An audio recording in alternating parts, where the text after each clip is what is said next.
अस्सलाम वालेकुम। पाइथन की अगले लेक्चर में आपको खुशामदीद कहता हूँ।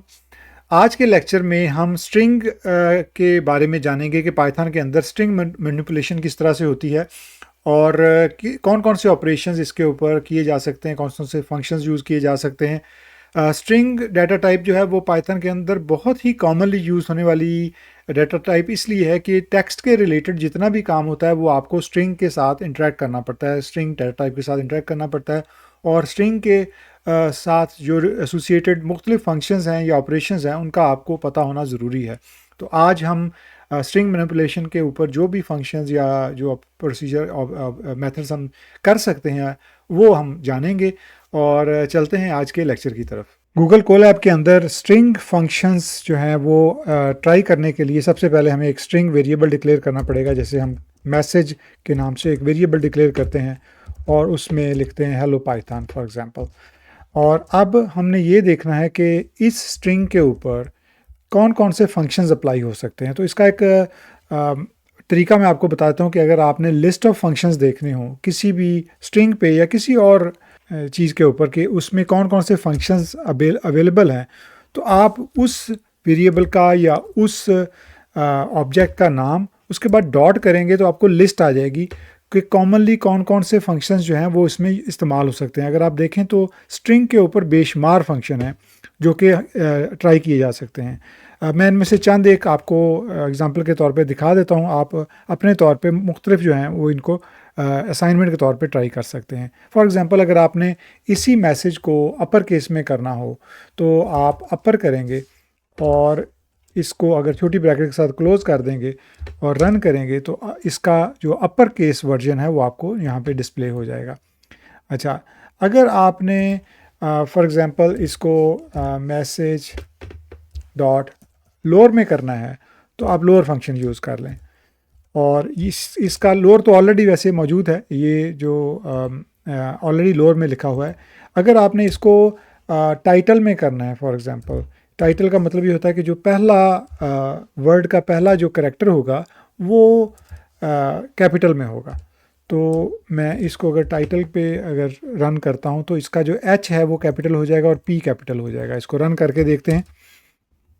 ये देखें हेलो पाइथन, यानी इसने टाइटल जैसे होता है किसी भी समरी का या किसी आर्टिकल का, उस तरह से इसको बना दिया है।